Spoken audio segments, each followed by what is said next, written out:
The news again this morning. Fears are growing over contracting the virus in big crowds. Big news, too. The NBA is the first major American sports league to suspend play.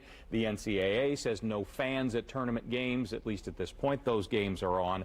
News 8 medical reporter Mary Gillis is here. Dr. Mary, we appreciate you being with us. Big Ten says no fans at the games, concerns at Bankers Life Fieldhouse.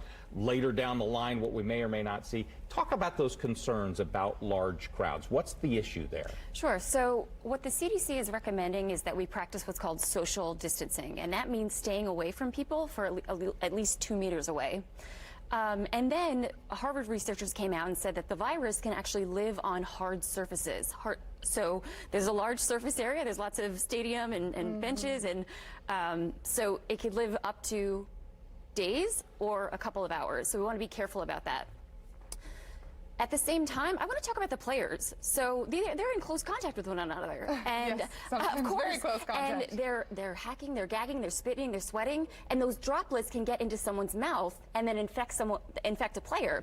Plus, the surface area of a basketball is porous, and Harvard researchers are saying that the virus can live especially dangerous in a porous area within those grips. Now, separate from contact sports, other gatherings where people get together this Sunday, church services across the state, is that something that we should be really concerned about, or something we should be doing something different ahead of time? Sure. So the Archdiocese of Indianapolis put out a statement and said that, you know, we shouldn't be we shouldn't be putting out the Eucharist. We should stay away, you know, separate from practice the social distancing.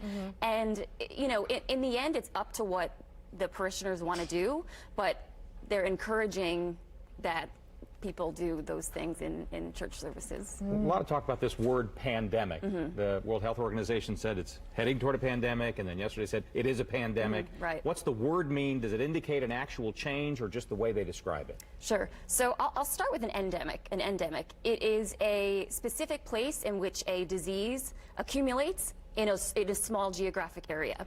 Then we have epidemic, which spreads rapidly within 2 weeks, also in an area. Then we have pandemic, which is an epidemic that spreads rapidly, but it crosses international borders, and it's a global sort of thing. So that's the definition, a pandemic.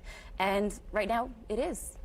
Another reason to underline, of course, those good health habits and, of course, great advice. Thanks so much for sharing that with us as we get into another week of COVID-19 topping the headlines. We appreciate it. 7:16, let's go ahead and talk about